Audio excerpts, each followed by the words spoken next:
Moses, after decades of exile, returned to Egypt with a renewed sense of purpose. He carried with him the divine command to liberate the Israelites from bondage. Pharaoh, the ruler of Egypt, held the Israelites captive. They toiled relentlessly under his rule, but their spirits yearned for freedom. Moses, with unwavering conviction, stood before Pharaoh. He delivered God's message, "Let my people go." Pharaoh, consumed by pride and disdain, refused. His heart, hardened against the plight of the Israelites, would soon face the consequences. The Israelites, their spirits resilient, clung to a flicker of hope. Moses, their beacon in the darkness, had returned to lead them to freedom. Could he deliver them from the clutches of Pharaoh? The tension hung heavy in the air, a palpable entity. Pharaoh, unyielding and resolute, refused to acknowledge the power of God. He would soon learn the cost of his defiance. Moses, undeterred by Pharaoh's obstinacy, warned of dire consequences. He spoke of plagues, of unimaginable suffering that would befall Egypt. Pharaoh scoffed. He, the self-proclaimed God-king, would not be swayed by the pleas of a shepherd-turned-prophet. The Israelites watched with bated breath. Their fate hung precariously in the balance. The stage was set for a confrontation of epic proportions. On one side stood Moses, armed with the power of God. On the other, Pharaoh, blinded by his arrogance. The clash was inevitable, the outcome uncertain. Yet through it all, one thing remained constant: the unwavering faith of the Israelites in their God and their deliverer Moses. Their hope was a beacon that would guide them to freedom. The Nile, Egypt's lifeblood, turned to blood. Fish died, the air reeked, and the Egyptians recoiled in horror. Yet Pharaoh remained unmoved. Then came the frogs. They swarmed the land, invading homes, beds, and even Pharaoh's palace. The stench was unbearable, the plague relentless. Still, Pharaoh's heart remained hardened. Lice infested the land, covering humans and animals alike.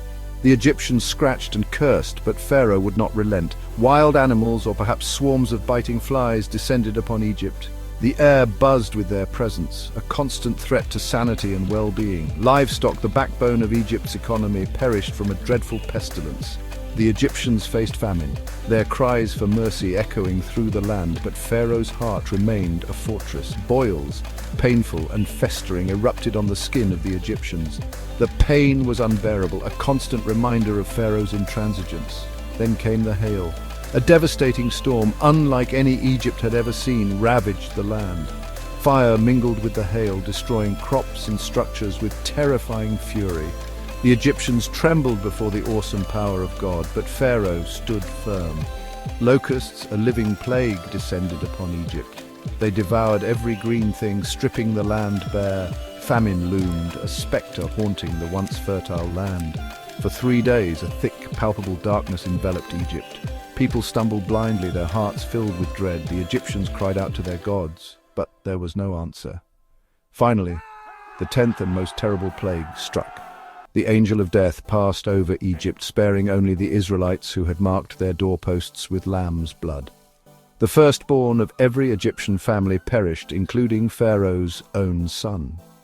The cries of mourning filled the air, a symphony of grief that even Pharaoh could not ignore. His heart, finally broken, yielded to the will of God. The Israelites, their hearts filled with the promise of freedom, prepared to leave Egypt. They gathered their cherished possessions, their steps determined despite the long journey ahead. Pharaoh, reflecting on the resilience of the Israelites, granted them their freedom. He watched as they departed, a vast multitude embracing the dawn of a new beginning. The Israelites, led by Moses, journeyed towards the Red Sea with hope in their hearts. They carried with them the memory of their resilience, the strength of their spirit. Yet they also carried a newfound joy, a belief in the God who had delivered them from slavery.